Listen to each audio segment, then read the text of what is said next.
Mesdames, Messieurs, les visiteurs et les personnes qui nous verront sur YouTube, bonjour, bienvenue sur le stand de Transport Média, ici au Salon Transport et Logistics de Liège. Nous aurons sur ce stand 6 live studios durant ce salon de Liège sur des thèmes très très variés. Et le premier thème que nous avons choisi est particulièrement actuel puisqu'il s'agit du développement de l'e-logistique ou de la logistique appliquée au commerce électronique. Pour animer ce live studio, j'ai deux experts autour de la table. J'ai tout d'abord Bernard Piette, qui est directeur de logistique Sino-Wallonia. Bonjour Monsieur Piette. Bonjour. Et Jean-Jacques Six de la société Euroterminal de Moucron. Bonjour Monsieur Six. Alors je vais vous laisser vous présenter très très rapidement avant d'entamer la mise en place du débat et avec quelques chiffres qui vont nous montrer pourquoi l'e-logistique est un sujet si important et si intéressant pour l'instant. Bernard Piette, donc directeur de logistique Sino-Wallonia, et à ce titre, l'e-logistique est un sujet très important pour vous. Oui, effectivement. Donc, Logistics Sino-Wallonia, comme j'imagine beaucoup de monde maintenant le sait, est le pôle de compétitivité qui a été reconnu par le gouvernement wallon dans le cadre du plan Marshall pour le développement du transport et de la logistique en Wallonie. C'est vrai que l'e-commerce, c'est quelque chose qui maintenant attire notre attention, et notamment, on aura l'occasion d'en parler en relation avec la Chine, avec le marché chinois, dans la mesure où c'est une activité qui est en train de révolutionner toute une série de paradigmes en matière de logistique, et aussi la question de savoir comment des opérateurs logistiques classiques et traditionnels peuvent adapter aussi le niveau de service par rapport aux exigences de la logistique liée à l'e-commerce. Bien, Monsieur Six, de votre côté, donc Société Euroterminal de Moucron, vous êtes un praticien de l'e-logistique. Exactement, c'est plutôt récent. Au départ, donc, Euroterminal était une société qui était dédiée à la logistique en général, la logistique d'entrepôt, auxquels se sont ajoutés différents services tels que l'agence en douane et puis par le temps le transport routier, essentiellement traction de conteneurs, et ensuite le métier d'expéditeur au niveau aérien, au niveau maritime. À ce titre, donc, nous avons développé une offre qui est dans la logique de la logistique de la supply chain et à laquelle s'est greffé en dernier lieu l'e-commerce avec des entreprises, quelques entreprises chinoises qui ont décidé de délocaliser leur stock pour pouvoir traiter directement la logistique d'entrepôt pour l'e-commerce dans nos entrepôts sous douane. Et vous nous expliquerez tout à l'heure en quoi ce travail diffère du travail de logistique plus traditionnel que vous réalisez également. Alors, on va peut-être donner quelques chiffres pour indiquer pourquoi ce secteur de l'e-logistique est en croissance. C'est lié à la progression du commerce électronique. Commerce électronique, aujourd'hui, ça représente à peu près 1 euro sur 10. Donc le consommateur européen moyen dépense 1 euro sur 10 en commerce électronique. Ça veut dire qu'il y a à peu près 10% des marchandises qui doivent être gérées par des chaînes d'e-logistique.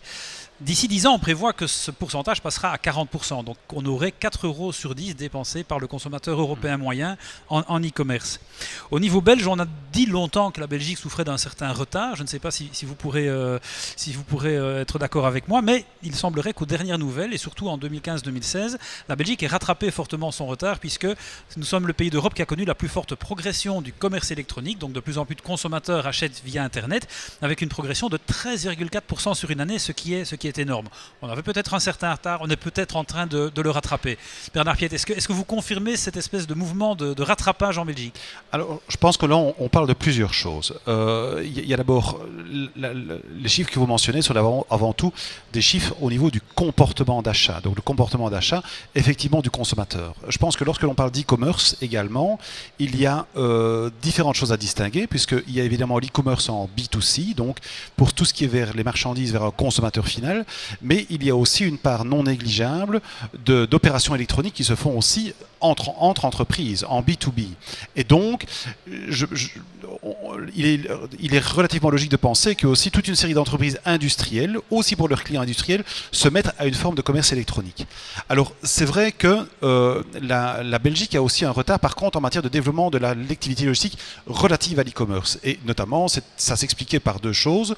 C'est d'un côté les coûts de l'emploi qui sont relativement élevés en Belgique, et d'un autre côté, c'est aussi une réglementation qui était relativement contraignante par rapport au travail de nuit, et qui là, donc, empêchait des opérateurs logisticiens de pouvoir travailler en dehors des heures classiques, problème que nos amis néerlandais n'avaient pas. Et donc, c'est une des raisons pour laquelle on a vu dernièrement toute une série de grands centres logistiques pour des entreprises telles que par exemple Coolblue, Bol.com, se localiser dans le sud des Pays-Bas, pour des questions aussi de temps de distribution, au lieu de venir se localiser en Belgique. avec en plus une frustration supplémentaire, c'est que nos collègues du Vlaams Institut de logistique ont fait, je pense, en 2014 ou en 2015, une étude sur les différentes régions européennes en matière de leur potentiel d'attractivité pour de la logistique liée à l'e-commerce. Et que voit-on? C'est que la Wallonie était posée en 3e position, derrière deux Ländern allemands. Et donc, on est un peu dans cette forme de paradoxe où quelque part la Wallonie effectivement dispose de toute une série d'atouts et j'imagine que l'on va y revenir, mais d'un autre côté a du mal à concrétiser ce genre de projet pour une série, je dirais, de conditions qui sont périphériques au secteur logistique et donc qui ne sont pas liées directement à l'e-commerce, mais qui sont notamment liées à la réglementation sur le travail. Et donc on espère qu'elles vont évoluer dans le bon sens, notamment au niveau fédéral. Mais ça, on y reviendra tout à l'heure. Monsieur Six, dans ce contexte-là, comment avez-vous fait pour attirer des clients dans votre propre entreprise? Il y a deux catégories de clients sur lesquels nous avons travaillé. Il y a d'une part les clients potentiels chinois, ce qu'on appelle marketplaces, chinoises qui désirent écouler leurs marchandises sur le continent européen. Et vous avez d'autre part des entreprises européennes qui ont décidé de se lancer dans l'e-commerce. Donc c'est une double offre qui s'est faite. La première expérience que nous avons commencée, c'était avec un petit faiseur dans le domaine de l'e-commerce qui vendait des articles de cigarettes électroniques et qui a un volume maintenant qui est devenu relativement conséquent puisqu'on tourne en B2B et en B2C. On tourne à plus de 150 préparations au jour qui concernent à peu près 2 à 2500 items, donc articles par jour, ce qui demande un travail particulier. Et alors, de par la Chine, en grande partie avec la collaboration avec les équipes de la WEX en Chine, nous avons pu initier certains contacts que nous avons développés avec notre filiale chinoise afin d'attirer ces clients à pouvoir utiliser nos services pour préparer et distribuer leurs produits sur le continent européen. Sachant que la Belgique, vue de Chine, est un confetti. Donc automatiquement, c'est la position centrale, en tout cas au niveau de l'Europe occidentale de la Wallonie, qui les a attirés chez nous. En quoi est-ce que les prestations d'e-logistique que vous réalisez diffèrent-elles de ce que vous faites en logistique traditionnelle? La logistique de l'e-commerce va vers un prélèvement d'articles qui deviennent de plus en plus petits. On était dans une logique de palette. La palette est passée vers le carton vers l'article. 1, 2, 3 articles par commande en général. Et donc, il se fait que nous devons réorganiser l'espace de telle sorte que la logique de productivité au niveau du prélèvement, que la logique aussi de productivité au niveau du rangement soit optimisée. Nous avons aussi investi énormément pour pouvoir mettre en lien, établir les interfaces au niveau informatique de notre WMS, de telle sorte qu'on puisse gérer les produits en fonction de leur classe de rotation, c'est-à-dire en fonction des articles les plus vendus qui sont atteignables le plus rapidement possible. Et il y a aussi une technique au niveau de l'emballage qui doit être atteinte de telle sorte que ce soit relativement automatisé. Donc nous avons réaménagé grosso modo un travail plus industriel vers un travail qui va vers l'unité, du global vers l'unitaire. Alors, ça demande probablement aussi des formations différentes pour le personnel ou une manière de travailler différente pour les gens que vous employez? Ça demande des temps de formation qui sont relativement importants pour bien faire comprendre les éléments avant tout économiques, mais aussi sur le plan de l'efficacité.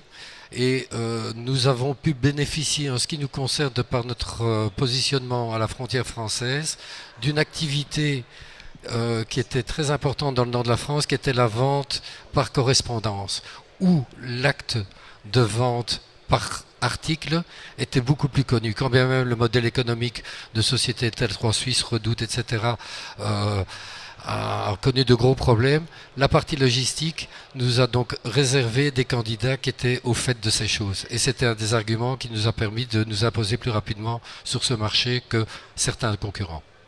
Bernard Piet, je me retourne vers vous. Le défi humain, quelque part, on sait que dans le secteur du transport et de la logistique, on n'a pas toujours une bonne adéquation entre le volume des potentiels travailleurs et les qualifications dont on a besoin dans les métiers du transport et de la logistique.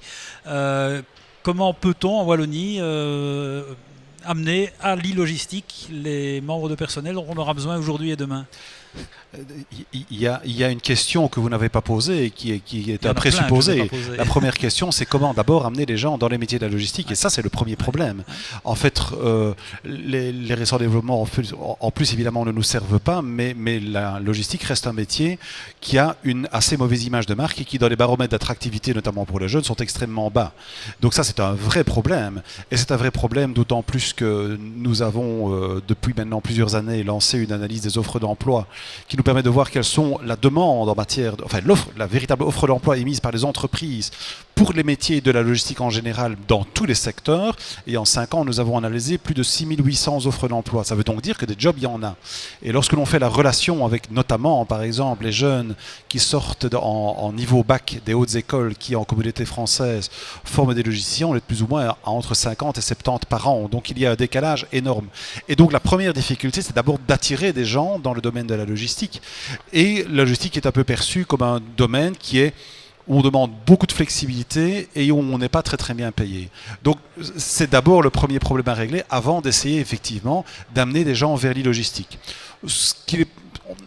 On pourrait philosopher sur le sujet et se dire que éventuellement à l'avenir, le fait d'avoir de l'e-logistique à côté peut-être un côté un peu plus sexy et donc serait peut-être susceptible d'amener une série de personnes vers ce type de métier. Chose qui me semble aussi importante de préciser, c'est que là où on parle beaucoup de robotisation et d'automatisation, ce que l'on voit, c'est que dans les prestations logistiques d'e-commerce, tout n'est pas automatisable, loin de là, parce qu'il y a parfois la nécessité d'avoir de la préparation de commandes relativement fine, puisque ça peut être par exemple un cadeau qui, à l'occasion d'une fête quelconque, va arriver chez un client final, et donc la personne qui va recevoir le cadeau va le recevoir tel que un de ses proches l'aurait acheté dans un magasin, et donc on doit y apporter un certain soin, et là, tout n'est pas automatisable. Donc la question de l'attractivité n'est pas propre à l'e-logistique, c'est vraiment propre au métier de la logistique dans son ensemble. Mais peut-être qu'une jeune génération serait plus attirée par la notion de commerce électronique puisqu'elle en est très friande en tant que consommatrice. Et peut-être qu'on pourrait, au travers de l'aspect e-commerce de l'e-logistique, attirer des gens dans un mouvement qui leur plaît en tant que consommateur. Oui, éventuellement. Maintenant, il faut voir évidemment de quel niveau de qualification on parle. Est-ce qu'on parle de qualification de gens qui auront plus de qualification type employé ou bien plutôt les personnes qui seront dans la préparation de commandes dans les entrepôts? Maintenant, ce que l'on constate, c'est que les jeunes qui suivent des formations logistiques, en tout cas, eux trouvent un boulot. Ça, c'est une évidence. Maintenant, on faisait allusion tout à l'heure à certains grands projets logistiques qui ont échappé à la Belgique. On a parlé des Pays-Bas, on pourrait parler aussi de l'ouest de l'Allemagne.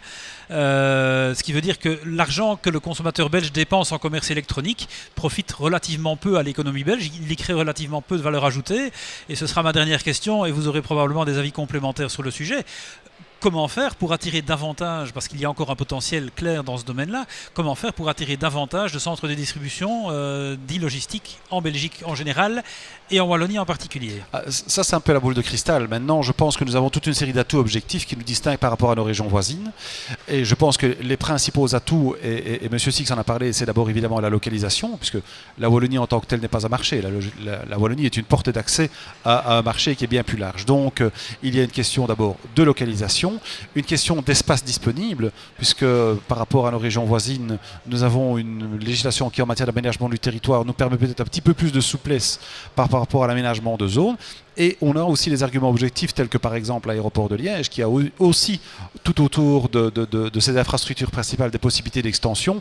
Et donc je pense que objectivement la localisation et les atouts, je dirais, en matière d'infrastructures que nous avons sont assurément les atouts. Ce qui nous manque toujours par contre, et on vient de l'évoquer par rapport notamment à l'emploi, ce qui nous manque toujours, ce sont des formations et aussi parfois des formations dans les métiers qui sont plus relatifs à l'IT en matière de logistique. J'ai déjà eu l'occasion de discuter avec une entreprise qui, spécialisée dans l'e-commerce, me dit, notamment en matière de digital marketing, il y a un véritable manque de formation en Wallonie. Donc il y a, je dirais, un manque de personnes qui pourraient alimenter les différentes parties de l'écosystème de l'e-commerce. Bien, Monsieur Six, de votre côté, que souhaiteriez-vous voir changer pour attirer encore davantage de clients chez vous ? Je crois que nous avons certains atouts pour pouvoir réaliser, pour pouvoir nous imposer, en tout cas sur le plan européen par rapport à d'autres marchés. On a parlé de l'Allemagne, on a parlé des Pays-Bas. Mais il y a l'Angleterre qui a une grande part de logistique de l'e-commerce qui est relativement importante puisqu'ils ont une population étrangère qui est très très importante. Et il y a aussi la Pologne d'une certaine manière qui est importante sur ce marché-là. Bon, je crois que le pragmatisme des Belges fait qu'en général ils arrivent à trouver leur épingle du jeu en combinant certaines choses. Et les besoins que je cernerais, c'est les formations, effectivement sur le plan de l'informatique, de bons techniciens qui sachent gérer des WMS, qui sachent gérer des interfaces et les aider à les développer, sont des formations qui peuvent être faites. Des ingénieurs plutôt méthode, donc pas spécialement un diplôme d'ingénieur, mais à tout le moins des gens qui sont à même de pouvoir organiser la logique des flux est une nécessité importante, qui soient capables de penser à un système d'organisation. Et pour le reste, je crois quand je vois la qualité du personnel de manutention que nous avons chez nous, que cette population fait de gros efforts pour pouvoir évoluer, pour utiliser des outils informatiques performants et pour tout simplement collaborer à un projet d'entreprise. Ce sont des éléments qui seront relativement importants. Pour le reste, sur le plan de la législation au niveau européen, le train est en marche, mais ça prend beaucoup de temps. Mais il y a, en tout cas pour ce qui concerne les marchandises en provenance de pays tiers, en grande partie de Chine, voire des États-Unis ou d'autres pays, il est très important que nous puissions augmenter donc les barrières douanières de manière la plus simple, de telle sorte que tous les opérateurs d'e-commerce soient égaux sur le marché.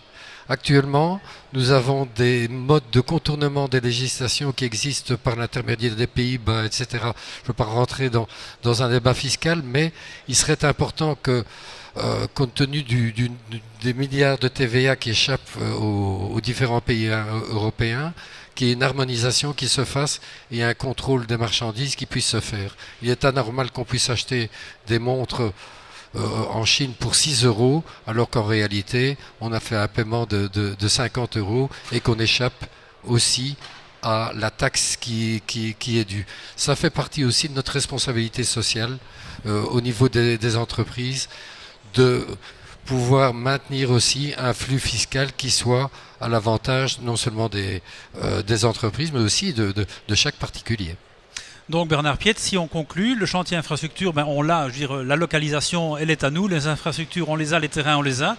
3 grands chantiers, réduction du coût du travail en Belgique, formation plus adaptée aux nouveaux métiers de l'e-logistique et un chantier, je veux dire, de simplification fiscale qui doit nécessairement se mener au niveau européen. Oh, et j'ajouterais même un 4e chantier qui est celui du marketing et qui est peut-être celui qui est, je ne veux pas dire le plus compliqué, mais en tout cas qui demande aussi des efforts continus et répétés dans la mesure où il faut se faire connaître. Comme Monsieur Six l'a dit, la Belgique est un confetti. Lorsque l'on va en Chine, on déplace son doigt de 2 cm sur une carte et on a changé 3 fois de pays. Donc effectivement, il y a aussi une question de marketing et ce sont justement des chantiers aussi sur lesquels on travaille. Et c'est vrai que nos voisins du Nord ne sont pas beaucoup plus grands que nous, mais ils font voir leur confetti plus grand qu'il ne l'est parfois en réalité. Effectivement. Et ce sera peut-être la conclusion de ce premier live studio consacré au développement de l'e-logistique en Belgique. Merci d'y avoir participé et bonne fin de salon. Merci. Au revoir, merci.